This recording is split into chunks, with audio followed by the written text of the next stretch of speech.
नमस्ते। मैं डॉक्टर आनंद पाटिल, मानसोपचार तज्ञ। आज मैं बात करने वाला हूँ नींद की समस्याओं के बारे में। तो नींद की समस्या जो है वो अगर कोई बीमारी नहीं है, वो एक सिम्टम है। वो अलग अलग बीमारियों में हो सकता है। जैसे कॉमनली स्ट्रेस आने के बाद में बहुत सारे लोगों को नींद की शिकायत हो जाती है। तो देर से नींद लगना या स्ट्रेस के मारे वक्त से पहले नींद खुल जाना, तो ये स्ट्रेस की वजह से हो सकता है, किसी घटना की वजह से हो सकता है।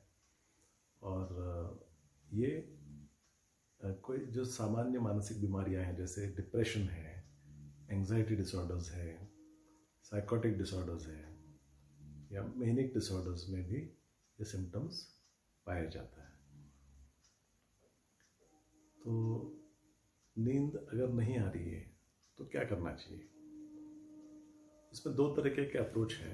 एक तो है मेडिकल अप्रोच है और दूसरा अप्रोच है वो है कुछ होम रेमेडीज या कुछ ऐसे टिप्स हैं, हैक्स हैं, जिसकी वजह से आपको नींद आ सकती है। पहली बात तो, अगर आपको नींद नहीं आ रही है तो आपको घड़ी की तरफ देखना बंद करना है। क्योंकि जितना आप सोचेंगे कि अभी तक नींद नहीं आई है, कहीं मेरा कल का दिन खराब तो नहीं जाएगा, तो जितना आप सोचोगे उतनी आपकी नींद दूर भागने वाली है।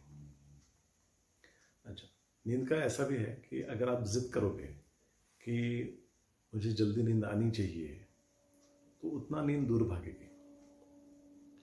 इसलिए एक न्यूट्रल स्टांस रखना ज़्यादा फायदे में रहता है आपको, कि अगर नींद आई तो ठीक है, नींद नहीं आई तो भी ठीक है, एटलीस्ट मेरे बॉडी को रेस्ट मिल रहा है।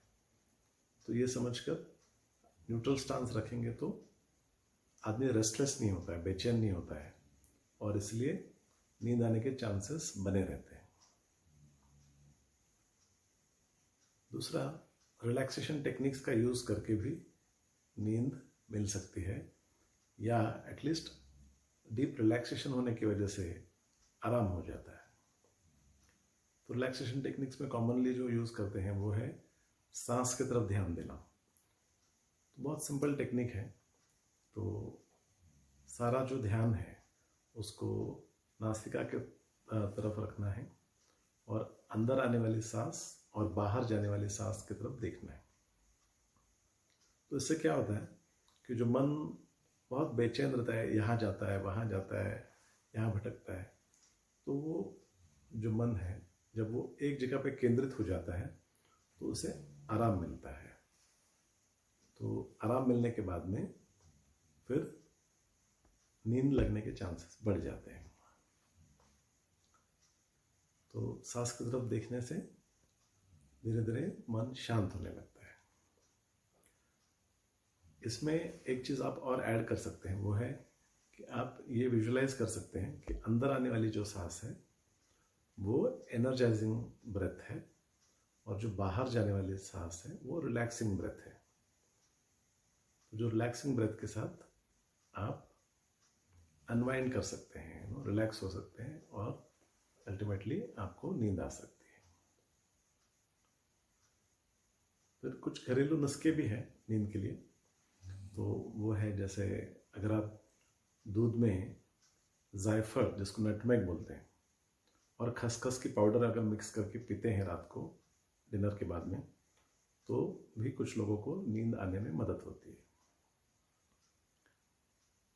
और एक बहुत ज़रूरी बात जो करनी है वो है कि चाहे नींद देर से आए, कितने भी बजे आए, सुबह उठने का जो टाइम है वो आपको फिक्स रखना है। तो इसको हम लोग बोलते हैं कि anchoring the sleep at in the waking hours. तो अगर सपोज एक रिजनेबल टाइम, जो भी आपके शेड्यूल के हिसाब से, आपके वर्क डिमांड्स के हिसाब से एक रिजनेबल टाइम आप फिक्स कर दीजिए सुबह उठने का, और चाहे कितने भी बजे नींद आए उसी टाइम पे उठना है। तो इससे क्या होता है कि स्लीप साइकिल जो है उसको ठीक करने में मदद हो जाती है। क्योंकि अगर आप देर से सोएंगे और अगर आप देर से उठेंगे तो दूसरे दिन फिर देर से सोएंगे। भले आप देर से सोए, लेकिन सुबह अगर एक फिक्स टाइम पे उठेंगे तो दूसरे दिन वक्त पे नींद आने के चांसेस बढ़ जाते हैं। तो ये थे कुछ कॉमन टिप्स जो निद्रानाश या इंसोम्निया जिसको बोलते हैं उसके लिए आपको मदद कर सकते हैं।